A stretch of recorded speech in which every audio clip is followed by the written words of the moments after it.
alustame nüüd oma soki kudumisõpetusega.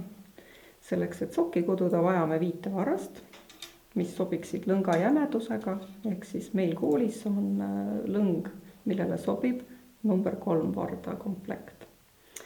Selleks, et alustada, tuleb kõigepealt teha silmused. Silmuste tegemiseks võtame 2 varrast ja siis võtame lõnga niimoodi, et pöidla peale jääb umbes 50 cm lõnga, seda kulub natuke vähem kui seda, mis kerast tuleb. See kerast tuleb, lõng on siis selle nimetissõrme peal ja nende 3 sõrmega krabame nendest kinni, et nad oleks pinge all. Ja esimene silmus tuleb siis teha niimoodi, et tuleb kõigepealt pealt ja tuleb korraga 2 silmust. Teiste järgmiste silmuste tegemine on teile tuttav. Ehk siis lähete siit uksest sisse, võtate sõbra kaasa uksest välja ja uks lukku. Nii, uksest sisse, sõber kaasa, uksest välja, uks lukku või siis silmusest sisse, lõng kaasa, silmusest välja ja tõmbame silmuse kinni. Ja niimoodi tuleks teha 48 silmust. Silmuste arv oleneb muidugi soki suurusest ja kudumiskäekirjast, aga meil koolis on see keskmine sobiv arv, sellepärast, et 48 silmust jagub hästi 4-ga, tuleb 12 silmust vardale ja 12 jagub omakorda 4-ga ja see on algajale sokikudujale hea, sellepärast, et siis algab iga varras ja lõpeb ühesuguselt, ehk algab 2 parempidisega ja lõpeb 2 pahempidisega. Siis on lihtsam. Nii, katsun nüüd siis saada 48 silmust siia.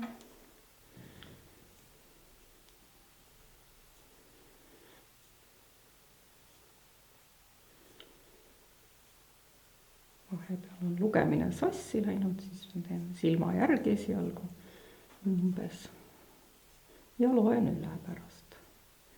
Üle lugemine on alati kasulik, sest ka siis, kui kaasa lugeda tehes võib juhtuda, mõni on kogemata ikkagi jäänud 2 silma vahele. No vaatame nüüd.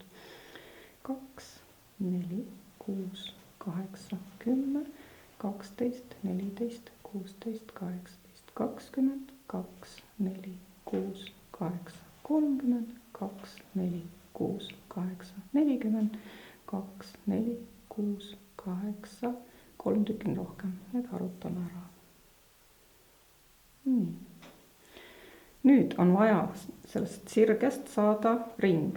Selleks me võtame 1 varda välja, vahet ei ole kumma varda. Ja jagame need 48 silmust 4 varda peale võrdsetes osades. Ehk siis pistame vardasid otsast sisse. Kindlasti on otsast hea pista, siis ei tule keered silmust. Kui te lähete niipidi, siis tulevad keered silmused. Need on natukene pahad. Nii. Võib teha nii, et võib panna korraga näiteks võtta 6, kes on osa, võib 12 ka võtta. Ja 6. Nii. Panna siia keskele, et vaadata, et varas välja ei kukuks. Nii, aga võib teha ka niimoodi, korjata ühe kaupa 1, 2, 3, 4, 5, 6, 7, 8, 9, 10, 11, 12. Jälle paneme siia keskele, toetan laua peale otsa. Ja võib ka näiteks 2 kaupa 2, 4, 6, 8, 10, 12. Ja no kui kõik klapib, siis peaks siin ka 12 olema 2, 6, 8, 10, 12 ongi. Nüüd moodustame sellest 1 ringi, ehk siis antud juhul trips-traps trulli. Ja teeme selle kätte. Koon 1 varda ära, siis ma kohe seletan, kuidas on hea hoida käes. Alustuseks tuleb vaadata, et siis siia vahele ei jääks mingit sellist suurt vahet, vaid et tõmmata see hästi siia kokku. Ja alustame 2 parempidisega, 2 parempidist ja 2 pahempidist. 2 parempidist silmust ja 2 pahempidist. Tuleb vaadata, et ükski varras välja ei kuku.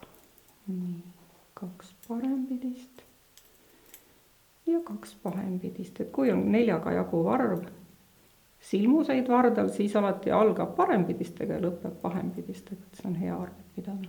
Nüüd võtan selle varda ära, mis tühjaks sai ja tõstan käe järgmisse positsiooni. Nii. Nüüd üks selline nipp. Hästi tähtis on, et see varras, mille peal kududa, on diagonaalis siin vahel, et ta on selle varda peal ja selle all või vastupidi, osad koovad ka vastupidi. Mina koon niimoodi, et ta on sedapidi siin vahel. Ja kuidas võtta kätte seda tööd? Hoida ainult seda varrast, millega kood ja seda teist varrast, mille peale kood. Ja mina panen niimoodi, et 2 sõrme panen ühelt poolt seda püsti olevat varrast ja 2 sõrme panen siia keskel, aga enne muidugi tuleb võtta kätte see lõng. Nii, 2 sõrme siin, 2 sõrme siin keskel ja siis ma hoian ainult seda, need vardad ripuvad täitsa vabalt. Kui sa võtad kuidagi kuskilt siit kinni, siis sul on raske kududa, siia tekib selline surra-murra. Et hoiad nii, et see trips-traps-trull nagu säiliks kogu aeg. Ja jälle alustad 2 parempidisega ja 2 pahempidist. Ja ringselt kududes tuleb meeles pidada, et ei tõsta kunagi esimest silmust. Kui te koote edasi-tagasi, siis tuleb esimest silmust tõsta ka.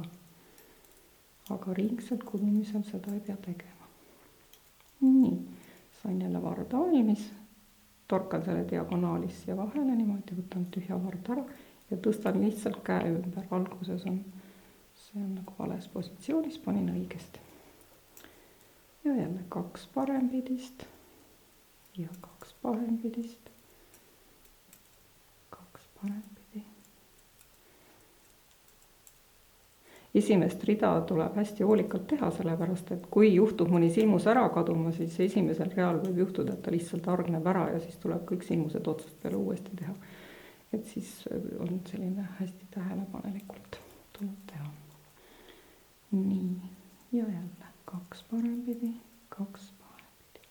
Ja nõnda siis tuleb kududa, kuni sooniku sobiv pikkus on käes, meil umbes 10 sentimeetrit.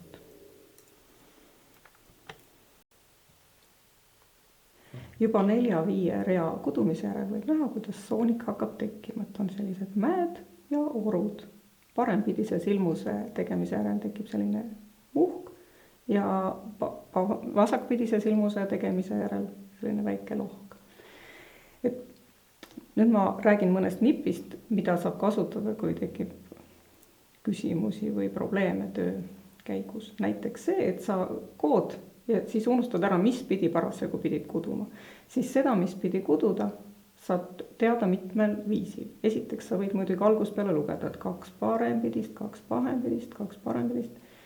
Saab niimoodi. Aga saab ka niimoodi, et sa vaatad, mis on eelmisel real kootud, ehk siis selle muhu peal on parempidised silmused ja selle lohu peal pahempidised. Või sa saad seda ka teada niimoodi, et kui sa vaatad, et mis oli just eelmisena kootud silmus. Aha, see on pahempidine, siin oli parempidised, järelikult tuleb 1 pahempidine veel. Et selle järgi saad sa uuesti järje peale, kui sul on järg ära kadunud. Nüüd teine probleem, mis võib tekkida, on see, et mõni silmus lihtsalt tuleb varda pealt ära kudumise ajal näiteks ja veel hargneb ära ka. Siis on mõistlik see kohe esimesel võimalusel esimese ettejuhtuva vardaga kinni püüda, siis vaadata, mis temaga on juhtunud, vaadata, aha, on hargnenud.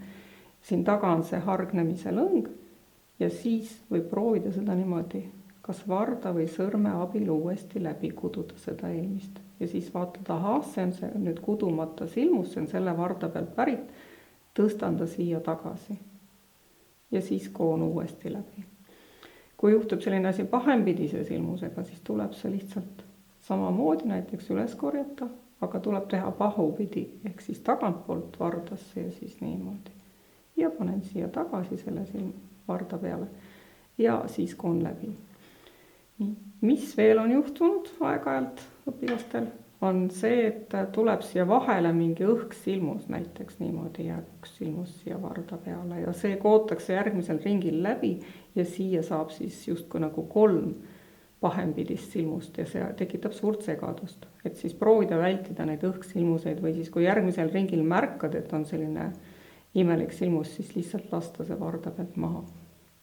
Ja mõnikord võib juhtuda ka seda, et sa lihtsalt korjad kuskilt eelmise rea pealt silmuse juurde, et siis tasub alati jälgida, et see 12 silmust oleks varda peal olemas. nii, ja siis üks probleemne koht, mis õpilastel aeg-ajalt tekib, on see, et pannakse töö käest ära ja võetakse uuesti kätte ja ei tea enam, mis pidi see käes peab olema. Võetakse näiteks niipidi kätte. Kui see lõng on sellesama varda juures, millega sa kuduma tahad hakata, siis on sul töö valepidi käes. See lõng peab olema alati selle varda peal. Eks sa ei tohi seda tööd näha selle poole peal, kus sa vaatad siia auku sisse, vaid sa pead seda tööd nägema alati, nii et see tuleb sinu poole see soki osa. Ehk lõng peab olema alati siin varda peal ja tulema siia, siis on töö õigesti käes. Näitan veel kord. Kui sa võtad niimoodi kätte selle, siis sa lähed justkui tuldud teed hakkad tagasi minema. Ja siis tekib siia auk ja siia jääb vähem ridasid. Ja siia tuleb rohkem rida. Et sellised nõksud siis. Ja nüüd ei olegi tõesti midagi muud jäänud, kui muudkui aga jätkata seda sooniku kudumist. Kuni jõuad oma 10 cm tehtud ja pärast seda tuleks teha veel siis 10 ringi lihtsalt parempidist.